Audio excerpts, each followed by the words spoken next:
मध्य प्रदेश विधानसभा का बजट सत्र 5 दिन में खत्म हो गया। जैसा राहुल बता रहे थे, प्रस्तावित तो 14 बैठकें थीं, लेकिन आधी भी ना हो पाए।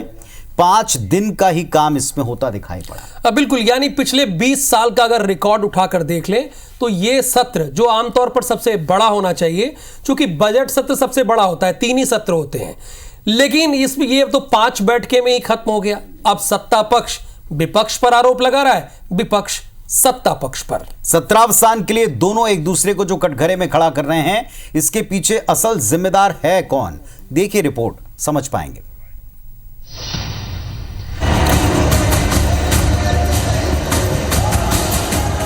छोटा सत्र बड़ा हंगामा, 14 दिन का काम 5 दिन में तमाम। सरकार पर विपक्ष का जोरदार निशाना। 20 साल में सबसे छोटा बजट सत्र। उद्देश्य क्या था? उद्देश्य था कि बजट के विभागवार चर्चा ही नहीं हो। 2756 प्रश्नों के उत्तर सरकार ने नहीं दिए इसी सत्र।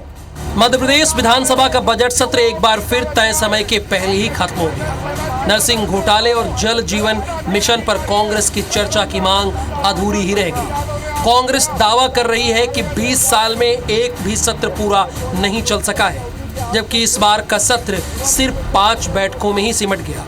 आंकड़े भी बता रहे हैं कि 2004 में लोकसभा चुनाव के बाद जून जुलाई में हुए बजट सत्र में 37 में से 18 बैठकें हुई थी।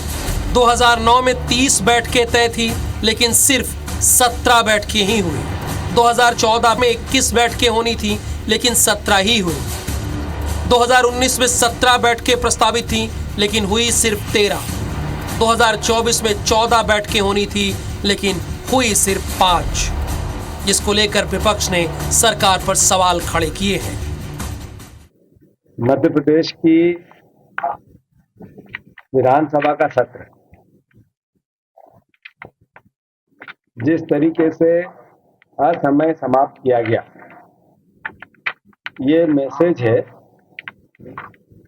कि ये सरकार लोकतांत्रिक मूल्यों में विश्वास ही नहीं करती। सवाल ये है कि 1 से 19 जुलाई तक प्रस्तावित थी 14 बैठकें। आपने ऐसा क्या सब्जेक्ट हो गया कि विभागवार चर्चा ही नहीं कराई? नरसिंह का मुद्दा जो है वो विधानसभा में उठ रहा था, और इसी को देखते हुए कहीं ना कहीं अपनी इज्जत बचाने के लिए सरकार ने जो सदन है उसको सिर्फ 5 दिन के अंदर ही ख़त्म करना। सरकार लगातार जो है सदन को भी गुमराह करने का काम कर रही है। सरकार मध्य प्रदेश की जनता को भी गुमराह करने का काम कर रही है।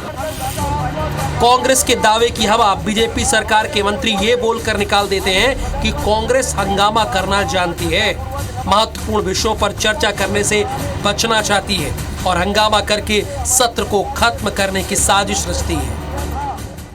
कि देखिए, विपक्ष को जब कल भी आज जब मैंने कहा था कि तो प्रश्नकाल चलने देना चाहिए, उन्हें चला। मैं विपक्ष का भी को भी बधाई देता हूँ, धन्यवाद देता हूँ, लेकिन मुझे लगता है कि संवाद सबसे ताकतवर चीज़ होती है। जीतू पटवारी जी अगर ये कह रहे हैं कि सदन नहीं चलता है, सदन नहीं चलने दिया जाता है सत्ता पक्ष की ओर से, मैं उनसे पूछना चाहता हूँ कि वेल में कौन आता है, शोर शराबा कौन करता है, क्यों समय में व्यवधान खड़ा करके उस समय की कटौती की जाती है? जो कार्यमंत्रणा समिति की मंशा होती है उसमें कांग्रेस भी बैठती है, फिर कांग्रेस क्यों उससे पलायन करती है? ऐसा नहीं है कि सिर्फ बीजेपी सरकार के कार्यकाल में ही सत्र तय वक्त के पहले खत्म कर दिए गए। कमलनाथ सरकार ने भी सत्र पूरे नहीं चलाए। साल 2020 में जब कमलनाथ सरकार पर संकट के बादल मंडरा रहे थे, तब भी 17 बैठकों वाला सत्र महज 2 बैठकों में ही खत्म कर दिया गया। उस वक्त भी सत्ता पक्ष यानी कांग्रेस सरकार की तरफ से ये दलील दी गई कि विपक्ष ने हंगामा करके सत्र को समाप्त करने पर मजबूर कर दिया। नवीन कुमार सिंह, IBC 24, भोपाल।